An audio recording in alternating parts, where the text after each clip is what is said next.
Welcome everyone to this week's edition of the GSM's Pride Spotlight. This week I have another new hire, Daryenne.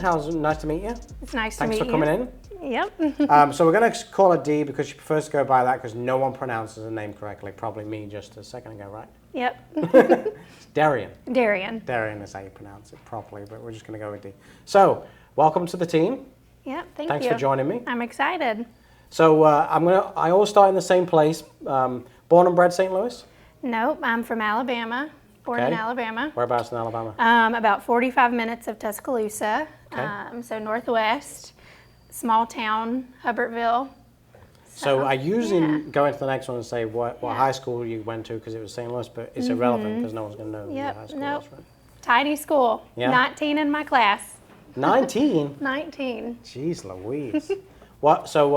Let's jump forward a little bit, and then I'll come back to your work and stuff. But what brought you to St. Louis? So my parents moved here about 12 years ago, and I was in college, so I went to Springfield. I went to Evangel in Springfield, and then moved back to Alabama, married my husband, and then 2 years ago, we just decided to make the move, and here we are. So we will touch on Chris in a minute because he works for the network too. Yeah.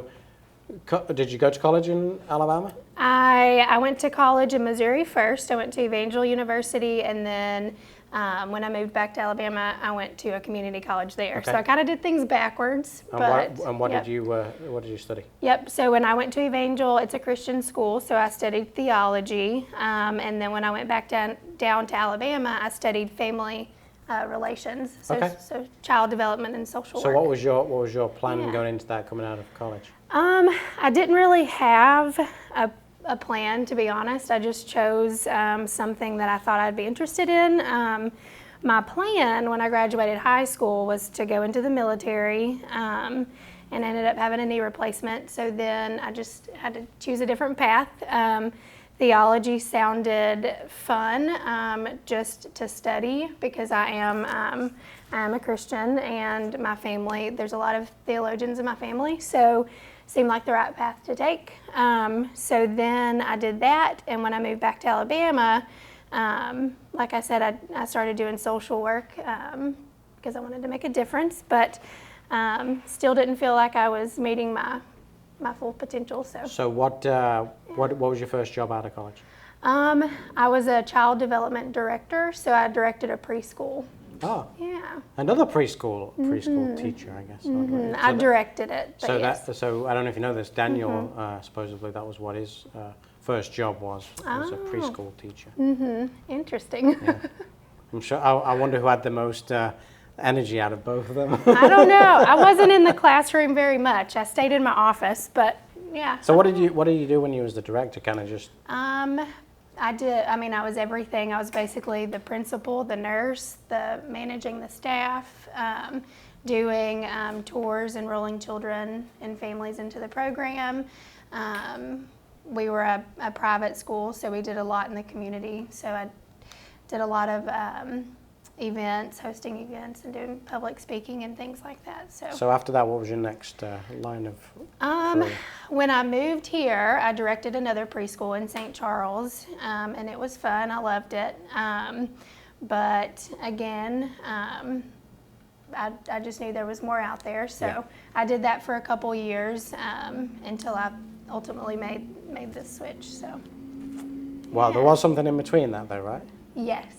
Which we'll talk about in a second. But let's touch on Chris. How old were you when you met Chris? Yes. So Chris is actually a family friend. So I've known of Chris for a long time. He's friends with my uncle. So, but we did not start dating until I was in college. So I met him when I was 19 and he was 29. Oh, there's 10 years difference? Yeah. Really? Yeah. I did not know that. Yeah. Little cradle snatcher him. I know. So you have 3 children, correct? Yes. You want to tell us who they are and ages? Yep. So my daughter is Christian. She will be 7 in December, so she's 6. She's going into 1st grade. My middle son is Harrison. He is 4, going to be 5 in October. He's a Halloween baby. And then my youngest son is Don, and he is 2. Wow. So I have to touch on the Halloween baby. He was born on the 31st? He was born on the 30th, but he was 4 hours shy of Halloween. So is he a Halloween baby? Halloween baby? So Or no, is he the bad one out of them all? No, he's actually probably my most sensitive. So it's actually the opposite. But it's fun because we do the Halloween parties for his birthday every year. So they're fun parties. Cool. Yeah. That's sweet. So Chris moved up here and went to a Chevy store. Yes. And then what were you doing whilst Chris was doing that? So after I directed the preschool in St. Charles, I wanted to take the sales route. So I joined the company in which my parents work. They are hearing instrument specialists, and if you know anything about that, it is hearing aids, but it is also a sales position. They've been doing that for a very long time, and I just became really interested in sales. So I joined that field as well, and I loved it. I loved bell tone. I loved helping people hear better, but it still was not exactly what I was looking for, but it gave me what I needed to know and learn in the sense of So let's touch on right now. So, yeah. I asked you this in your interview. Your husband's already in the car business. Why in the world are you a glutton for punishment that you wanted to come into the car business yourself? Yeah. Well, I'm very energetic. I have a lot of energy, and you will find that out if you haven't already. But in the bell tone community, being an HCP, being in sales and bell tone, you're working with a lot of elderly, and it's very slow pace. Are you trying to say that old people are slow? No, it is very slow paced, and it's not a lot of energy. It's the corporate world, so it's very by the process, word for word kind of sales process, and my full potential, I feel like, is when I can kind of sell myself and kind of get off script a little bit, not necessarily off process, but off script and sell myself as well as the marketing brand. And so car sales sounds fun too. Yeah. So, yeah. So before I touch on your aspirations, what's your initial thoughts of this dealership? I like the energy. I feel like everybody has that same energy that I have. It's fun.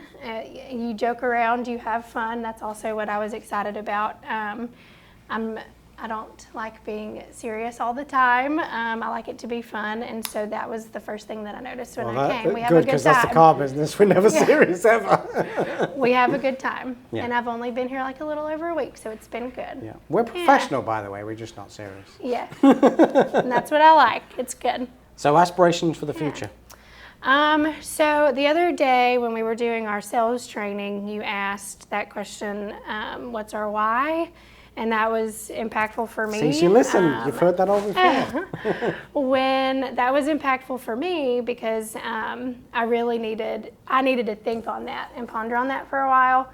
And so I did. 2 days, I really thought about that. And so my why is definitely going to be obviously my family, but it's more than that in the sense of, you hear a lot of parents say to their children, you can go anywhere, you can do anything you want to be.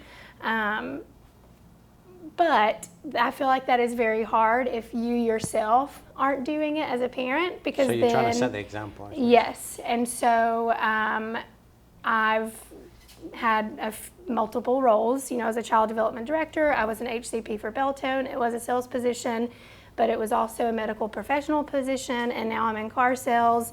And each step that I take, I'm advancing in the sense of I'm learning more. So it may not be a higher role or whatever, but I'm gaining more knowledge. And yes, I am prospering in the sense of making more money, and that's adding to more opportunities and experiences for the family. But being able to tell my children that you can go anywhere, you can be anything you want to be, and I'm actually doing that because we moved from Alabama to here, and wherever life takes us, whatever, wherever we are, I just want them to also see that mom and dad have done the same thing, so, and that hard work is that's a really good why. Yeah, so, yeah. Well, I'll tell you this. I told you what my why was, and everyone knows what my why is who watches my channel. But that why is becoming very, very stressful right now because I have a 9-year-old that decided he wanted to play serious hockey, and I've realized that it's very expensive.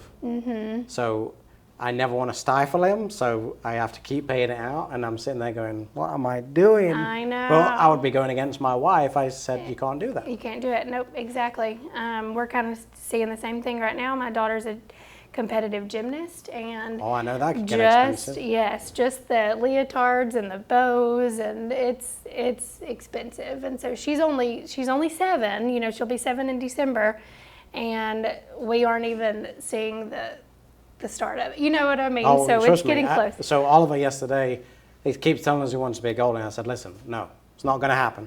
It's already expensive as it is. Goalie's even worse because then you have to buy pads and everything. Right. I said, I draw the line. Yep. Because on his registration, they asked what position he would prefer to play. And I was like, forward, whatever it is.